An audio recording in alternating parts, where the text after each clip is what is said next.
Welcome, Totem Pole Nation, episode 3 of the recruiting trail.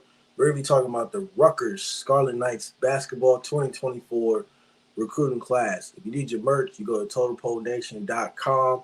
Also, follow Sideline Sports Network. Thanks to the platform as always. Follow the Rutgers page on X, SSN underscore Rutgers. We're going to be talking about these recruits. Now, these Rutgers basketball team has two high recruits. The Big Ten is very, very tough to play basketball again, obviously, but we'll get into the details of how Rutgers can get better with their program. But without further ado, let's get started.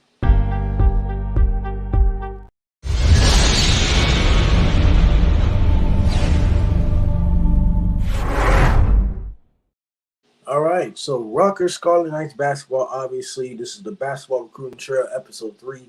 Obviously, Rutgers right now is number 3 in the nation in recruiting. They have 5 commits. Obviously, they have 2 5 stars, they have 1 4 star, and they have 2 3 stars. Obviously, this is January 1st. It's a new year. Obviously, this is very, very early. The recruiting process is very, very early. Obviously, later in the future, I'll have to get back to all these teams that I do and go over the rest of these players. So I'm not going to really name all the players because it's only about 3 or 5 players, obviously. So I'm not going to spoil the whole thing, obviously.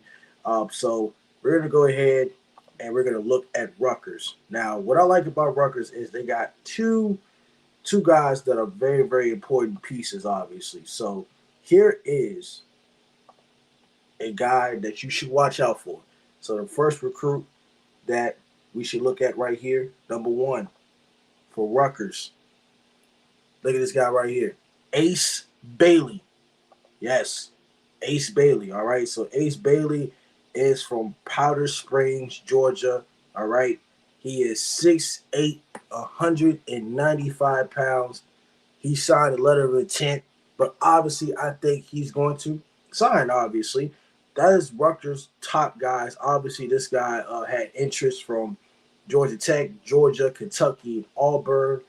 And he only took the visits to Kentucky and Auburn in October 14th and, of course, September 16th, obviously. So he chose Rutgers over Auburn and Kentucky, which are very, very high basketball schools. This guy, when it comes to Ace Bailey, has great size.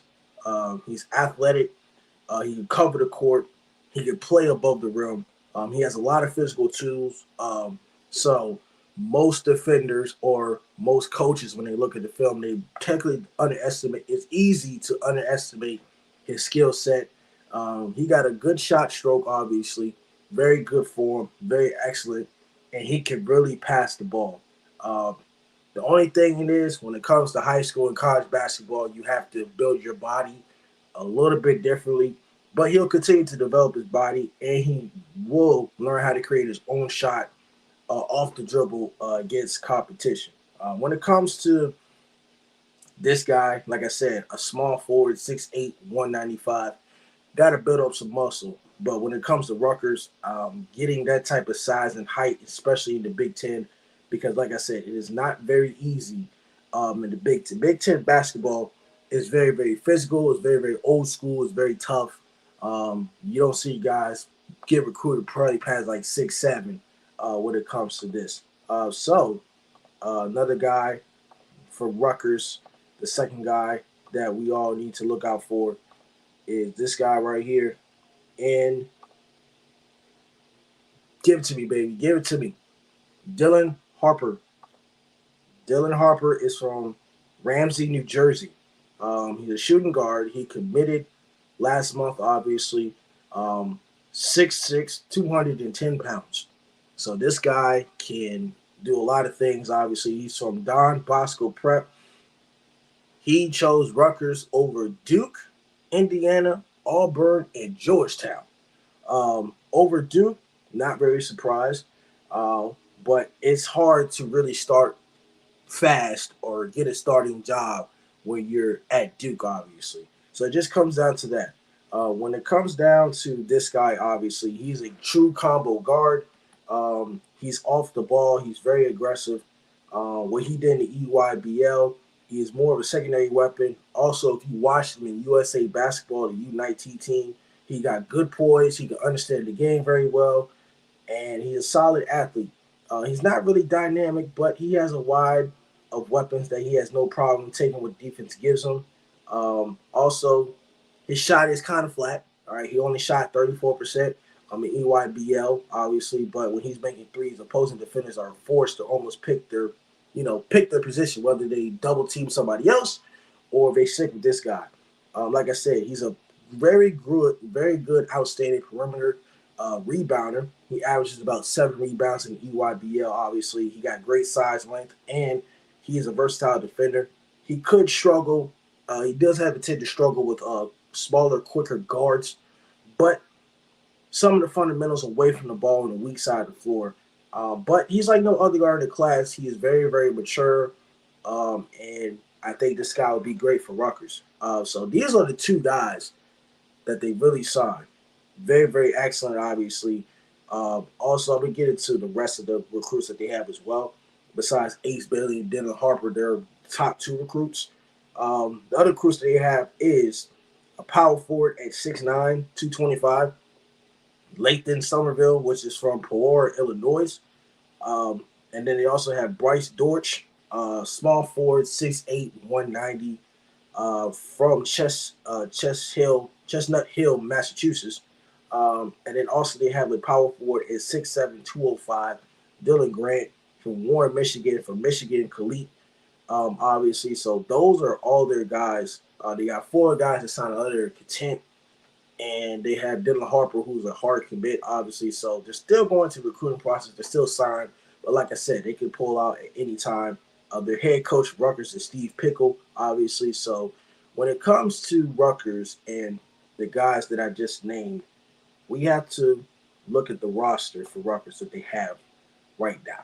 So looking at the roster they have for right now, they have Derek Simpson, who was a sophomore. They have JaMychal Davis, who's a freshman.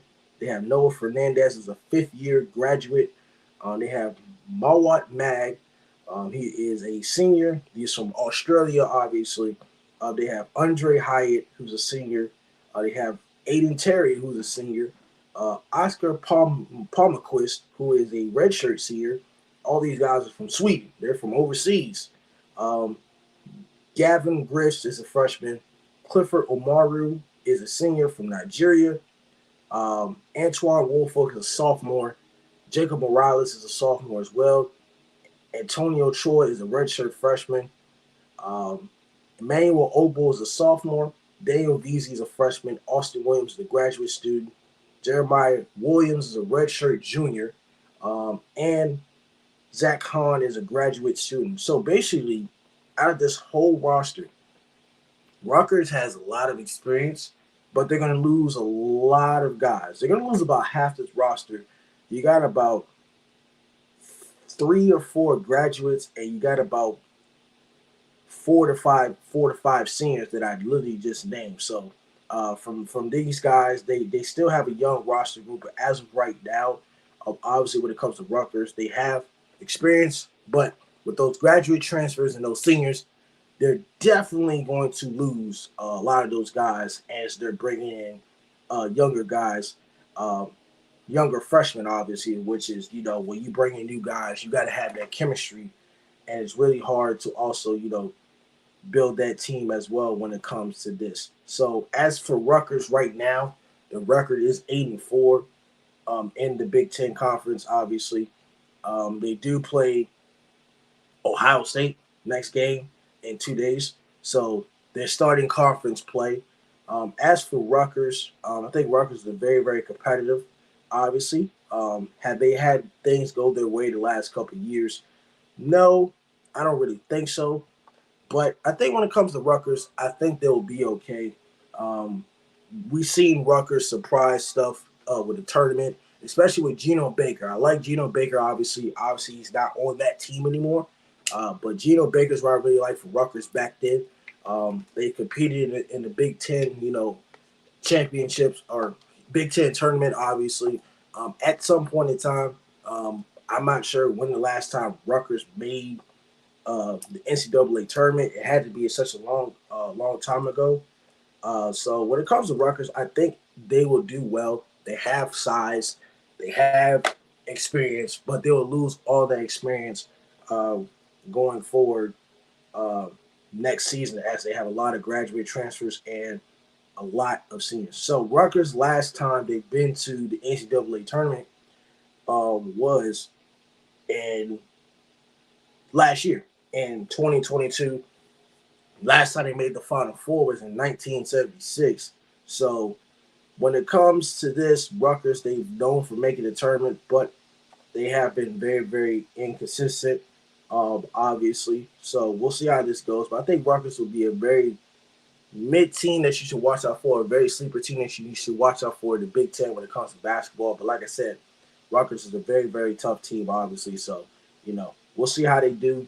Obviously, in the recruiting process, right now they're ranked number 3. Like I said, this is very, very early in the recruiting process, so don't speculate anything that goes on. This is the Recruiting Trail episode 3. Don't forget to like, comment, and subscribe to Totem Pole Nation. This is the Recruiting Trail episode 3. Don't forget to like, comment, subscribe to Totem Pole Nation. Without further ado, we will see you later.